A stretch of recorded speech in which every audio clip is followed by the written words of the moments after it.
And at the Communication Ministry, I'm sure we can be able to work closely with NIA. Once we get those phone numbers, to work with MNOs to send text messages, identify their current locations, because some people may have moved, and then we can then use our GIFEX CICs as distribution centers, where those are closer than regional offices of the NIA, where people can go and pick up their Ghana card. So the solutions exist for us to, but the vision and the dream is to make sure that every Ghanaian gets a Ghana card so that they will be able to register.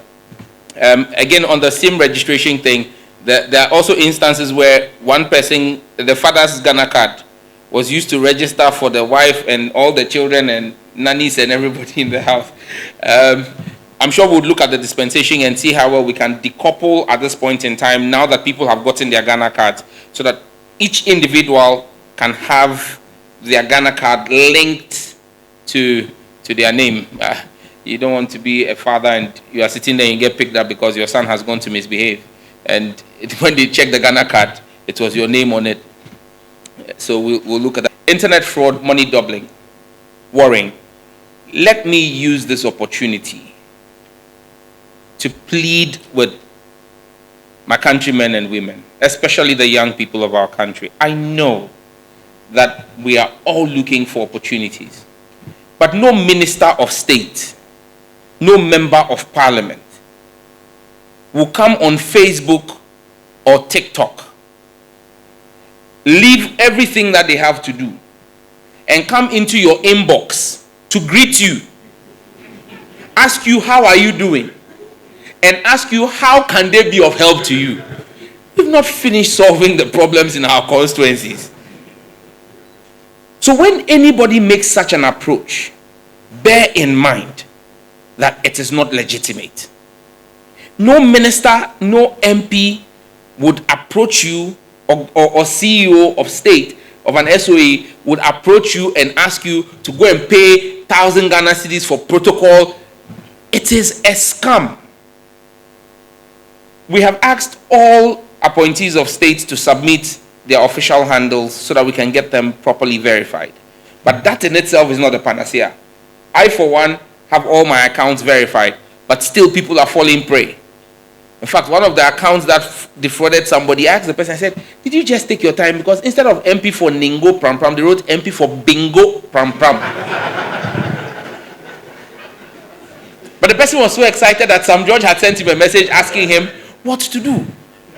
Unfortunately, he got defrauded to the tune of 64,000 Ghana cedis. Took a loan, claiming that I was doing recruitment. So people need to be careful. And so I beg you, I think that the biggest, and that's one of the reasons why we are changing the mandate of GIFEC. From just being a universal access fund doing last mile connectivity to being a digital economy and innovation development fund that would also focus on digital literacy. Because when you are digitally literate, you realize that certain things are just scam. And so please, from our end, as and when we get reports of accounts engaged in this, we'll continue to collaborate with law enforcement and platform operators. Because bear in mind, people say, oh, take down the accounts, take down the accounts. It's because some people have made allusions to the fact that the Minister for Communication ordered the NCA to block the accounts and all. I don't have the power to take down an account on a platform that is run by Elon Musk or Mark Zuckerberg. The Minister of Communication in Ghana does not have control over what accounts are run there or not run there. So we don't have the power to just take them down. And because these are platforms that are outside of our jurisdiction, they are not necessarily subject to Ghanaian law. They operate under the laws of the jurisdictions in which they operate.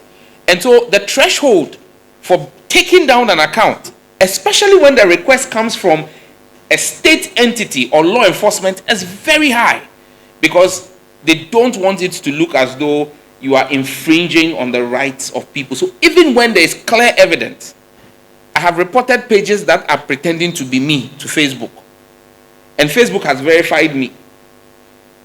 But after I reported, they told me that those pages don't breach community standards. So I think that the biggest panacea is digital literacy. Money doubling is not just happening online. And that's a matter that I have engaged the Executive Secretary of the National Media Commission, Mr. George Sapong, on. Let me be clear. Content is not the forte of the NCA or the ministry. Content is under the regulatory supervision of the National Media Commission. I have engaged, like I said, I'm writing officially this week to the National Media Commission to let them know that if we do not see improved action, especially because there is now a joint collaborative framework with the NCA, we've provided them a broadcast monitoring center. If the NMC does not up its game in moderating content on our TV stations, we will be compelled to use the regulatory powers of the NCA in making sure that defaulting stations do not influence our children in a way that is unbecoming. I will not worry or lose sleep over any tag that the media or any international body will put on me, so long as I do right by the children of Ghana. And let's be minded, it's happened already. You remember the instance of the 13-year-old in Kaswa who killed a young friend of his because he watched a ritualist on TV asking for a human head. We need to protect our children. And so as broadcasters, you have a responsibility. You have a freedom of expression, but you have a responsibility to the children of our country. You must manage your freedom with the responsibility of content that you put out. And so notice is hereby served. By the end of this quarter, we will clamp down heavily on stations involved who are operating using our frequency. We're not going to be getting into the issue of your content. We're simply going to be taking our frequency authorization to protect the Ghanaian children. We will be withdrawing our frequency authorization. Because if you would not self-regulate, the state will self-regulate you. Because we would not, in the name of freedoms, expose our children to unwholesome content. And the problem is that some of this content is even shown as early as 5 and 6 p.m. So media houses and media owners, you have a responsibility. And I'll be acting lawfully because the Constitution and the Act gives us the right to act in public safety and public interest instances to protect our children. That leads me to the issue of that Obed asked EIB.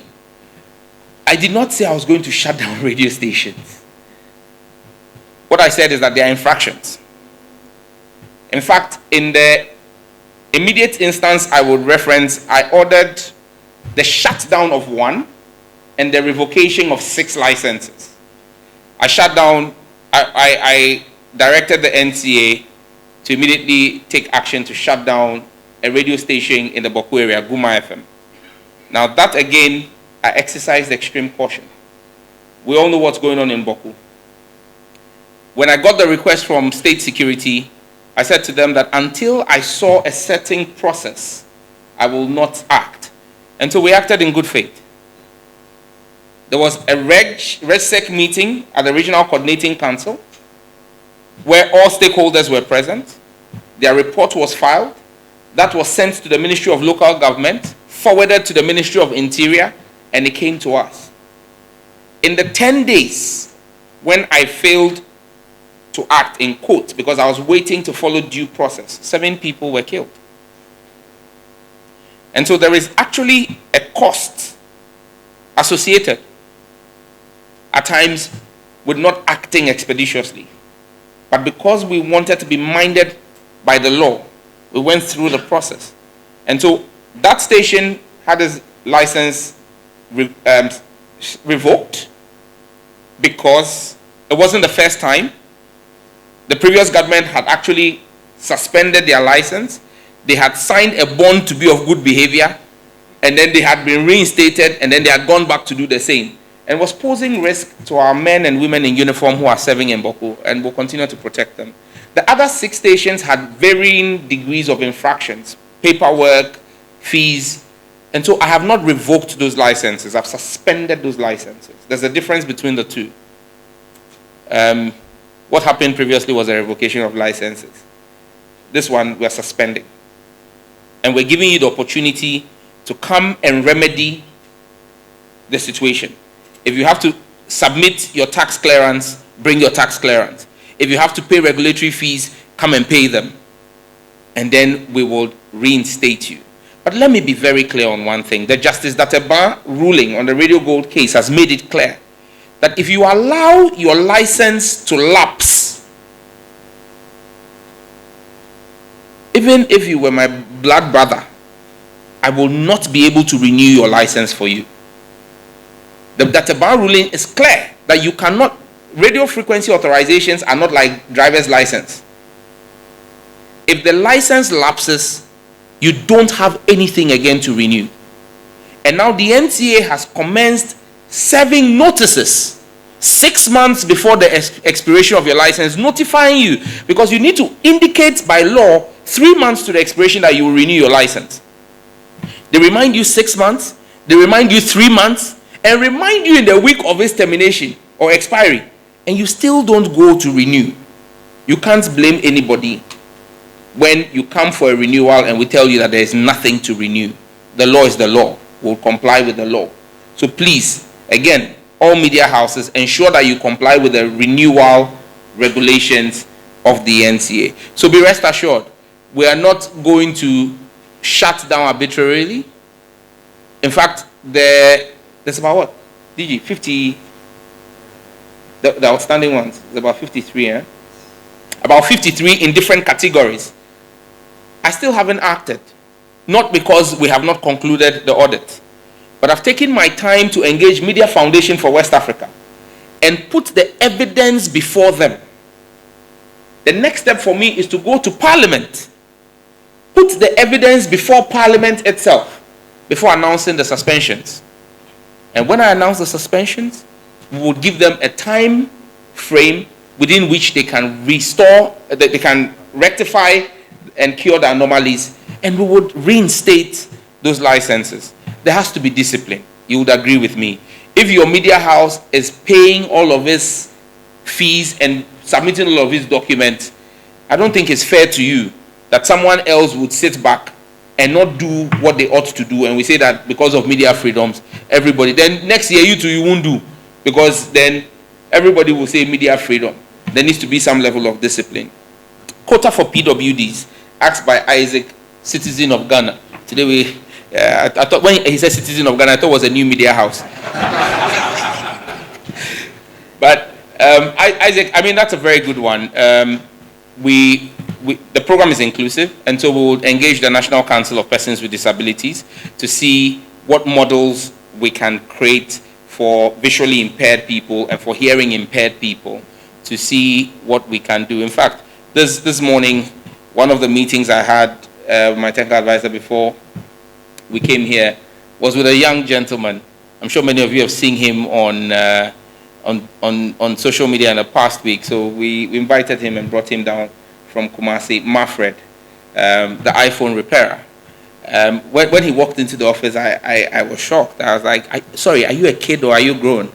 But he's a grown man, and the work he does. And, in all modesty, he said to me, he's shocked at our amazement at the video, because that video is nothing for him compared to the work he does.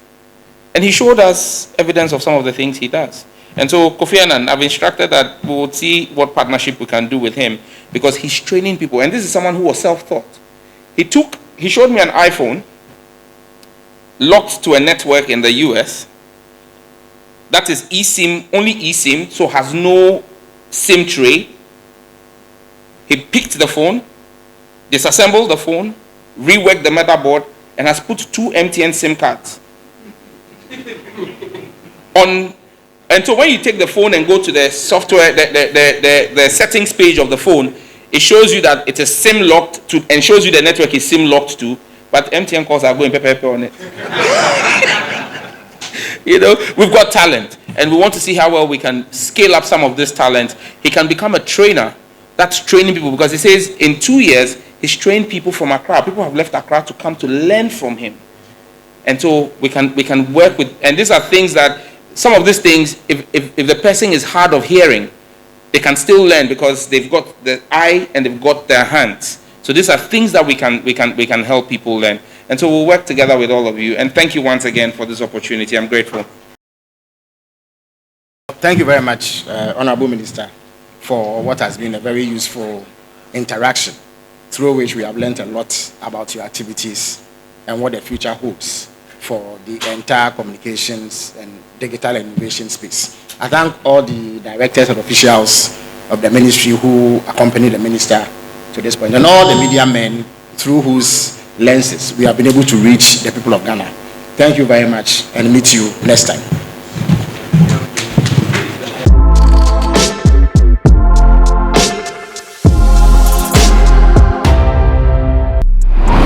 Please subscribe.